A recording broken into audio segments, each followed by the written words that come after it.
महाभारत युद्ध की समाप्ति के बाद सभी पांडव स्वर्ग गए थे। स्वर्ग अर्थात हिमालय पर्वत के किसी क्षेत्र में जहां इंद्रादि का राज्य था।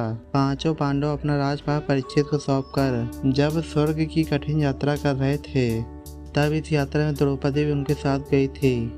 सभी चाहते थे कि हम 100 शरीर स्वर्ग पहुँचे, परंतु रास्ते में कुछ ऐसा घटा कि एक एक करके पांडव नीचे गिरकर मृत्यु को प्राप्त हो गए। यात्रा के दौरान जब पांडव बद्रीनाथ पहुँचे और वहां से आगे बढ़े तो सरस्वती नदी के उद्गम स्थल पर नदी को पार करना द्रौपदी के लिए कष्टदायक हो गया था। ऐसे समय में भीम ने बड़ा चट्टान उखाड़कर नदी के बीच में डाल दिया। द्रौपदी ने इस चट्टान पर चढ़कर सरस्वती नदी को पार किया था। कहते हैं कि माड़ा गांव के सरस्वती के उद्गम पर आज भी इस चट्टान को देखा जा सकता है। इसे वर्तमान में भीम पुल कहा जाता है। हालांकि महाभारत की कथा के अनुसार पांचों पांडव द्रौपदी तथा एक कुत्ता आगे चलने लगा। एक जगह द्रौपदी लड़खड़ा कर गिर पड़ी। द्रौपदी को गिरा देखकर भीम ने युधिष्ठिर से पूछा कि द्रौपदी ने कभी कोई पाप नहीं किया, तो फिर क्या कारण है कि वह नीचे गिर पड़ी। युधिष्ठिर ने कहा, द्रौपदी हम सभी में से अर्जुन को ज़्यादा प्रेम करती थी, इसलिए उसके साथ ऐसा हुआ। ऐसा कहकर युधिष्ठिर द्रौपदी को देखे बिना आगे बढ़ गए। थोड़ी देर बाद सहदेव भी गिर पड़े। तब भीम ने पूछा, सहदेव क्यों गिरा। युधिष्ठिर ने कहा, सहदेव किसी को अपने जैसा विद्वान नहीं समझता था, इस दोष के कारण वह भी गिर पड़ा। कुछ देर बाद नकुल भी गिर पड़े। भीम के पूछने पर युधिष्ठिर ने बताया कि नकुल को अपने रूप पर बहुत अभिमान था, इसलिए आज इसकी यह गति हुई है।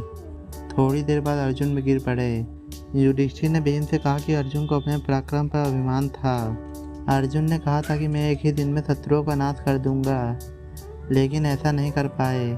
अपने अभिमान के कारण अर्जुन की यह हालत हुई है। ऐसा कहकर युधिष्ठिर आगे बढ़ गए। थोड़ा आगे चलने पर भीम भी गिर गए।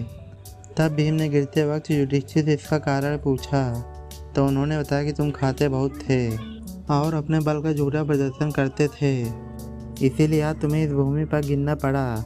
यह कहकर युधिष्ठिर आगे चल दिए। केवल कुत्ता ही उनके साथ चलता रहा। युधिष्ठिर कुछ ही दूर चले थे कि उन्हें स्वर्ग ले जाने के लिए स्वयं देवराज इंद्र पधारे।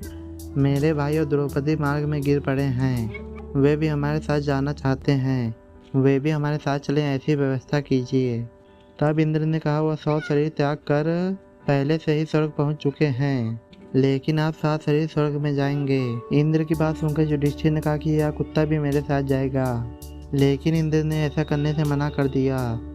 काफ़ी देर समझाने पर जब युधिष्ठिर बिना कुत्ते के स्वर्ग जाने के लिए नहीं माने, तो कुत्ते के रूप में यमराज अपने वास्तविक रूप में प्रकट हो गए। युधिष्ठिर को अपने धर्म में स्थित देखकर यमराज खुश हुए। इसके बाद इंद्र और युधिष्ठिर रथ में बैठकर स्वर्ग की ओर निकल पड़े।